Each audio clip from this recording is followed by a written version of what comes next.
I'm Connor Kimbrough, the 2024 UBF World Finals bullfighter and an Athens, Ohio native. So I got into bullfighting about 3 years ago, kind of by just an accident, honestly. I started out riding bulls and got hurt, and guy asked me if I wanted to try fighting bulls instead. And as soon as I did that, I loved it, and just took me into Wyoming, where I started out at the Cody Night Rodeo, and from there it just kind of took off, really. Just meeting new people and loving the journey of fighting bulls, and they brought me down to Texas. My biggest challenge switching sports, I think, was just the mental side of it. Really, I mean, instead of just being on a bull for 8 seconds a night, you're in the arena for an hour and a half, 2 hours, depending on what event you're doing. You're out there for every bull, so just keeping your mental side sharp the whole night and just doing your job. I mainly do cowboy protection bullfighting, but I also freestyle bullfight as well. So, cowboy protection's just, it's all about keeping that bull rider safe, no matter what. Get in there, take the hooking for them, or, just make a good pick.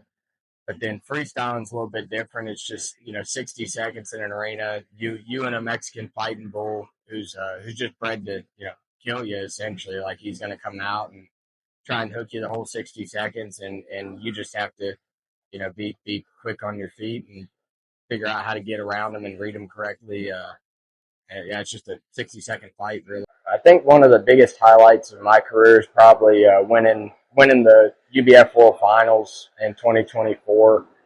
It's long season battling with some really, really good bullfighters, who've been going for a long time, and just being able to, get in there and fight it out with those guys and come out on top was a big stepping stone for me. So in terms of gear for bullfighting, this is probably your most important piece of gear here. That's your bullfighting vest. It's just a hard piece of plastic, goes around your ribs, your back, and then your chest, and then it's just got a soft piece of cushion underneath of it. Really, all this is to keep horns and hooves from really cutting into you.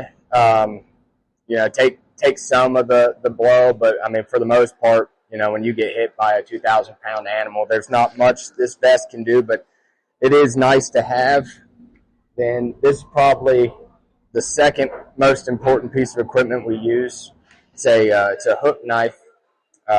This is just for, real bad incidents of, guys either hanging up real bad or hanging a spur, or just anything that could go wrong with that bull rope that you wouldn't be able to get them out of without a knife. So that's super handy. And then other than that, really, it's all just, preference of what you like to wear or use. Like, a lot of guys will wear knee braces, which I do. They've saved my knees quite a bit, just taking shots to the side or, anything, just all that quick movement in the dirt. And then for your footwear, I like wearing a turf shoe, which is basically just a tennis shoe with kind of a rough bottom with a little bit of grip to it. I think those are more comfortable for, long nights of bull ridings and stuff like that. But for freestyling, I'll wear just a football cleat. Gives you a little bit more grip on the bottom. And some guys are just, fight all their protection deals in these. It just depends on your preference, really, of what you like. I had it was probably breaking my jaw twice. Kid hung his spur in a bull rope and got drug out the out gate, and I jumped on him to cut him out.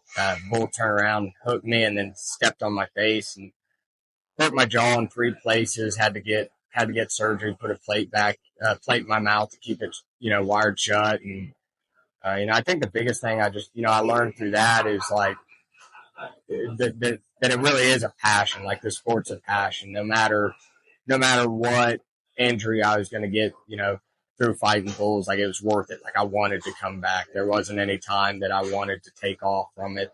No matter how painful it was. Like, this was something I loved doing, and I just wanted to get back to doing it. So for face paint, it kind of goes back to just the tradition of bullfighters used to do both. They used to be rodeo clowns and bullfighters, so they would paint up as a funny man and then also go ahead and fight bulls. So to just stick to that tradition, I like to paint up, and usually every bullfighter that does paint up finds their their look or their design that they like to go with and stick to it, for their whole career of bullfighting. It's kind of like their calling card of when somebody sees that face paint, they know, oh, that's, Connor's face paint or Webster's face paint. Like they just, it's their calling card. So I paint up for every rodeo, every bullfight. The only thing I don't paint up for is PBRs. They just, they don't for those. But it's kind of just, whether you like to or not. But for me, I like to stick to that tradition and paint up. I've been pretty lucky, to be around a bunch of good bullfighters, guys that I look up to, like Cody Webster and Dusty Tuggness and Frank Newsom. Like, just being around those guys a lot and fighting cattle around them, and just picking up on all their experiences and their knowledge of the game. You can't beat that. They've seen things and done things that it'd take you 5-10 years fighting bulls to ever even think to try. So just being around those guys and picking their brain all the time, it's pretty easy to look up to those guys. Just to be a good bullfighter, you obviously gotta train at it, being good physical condition. You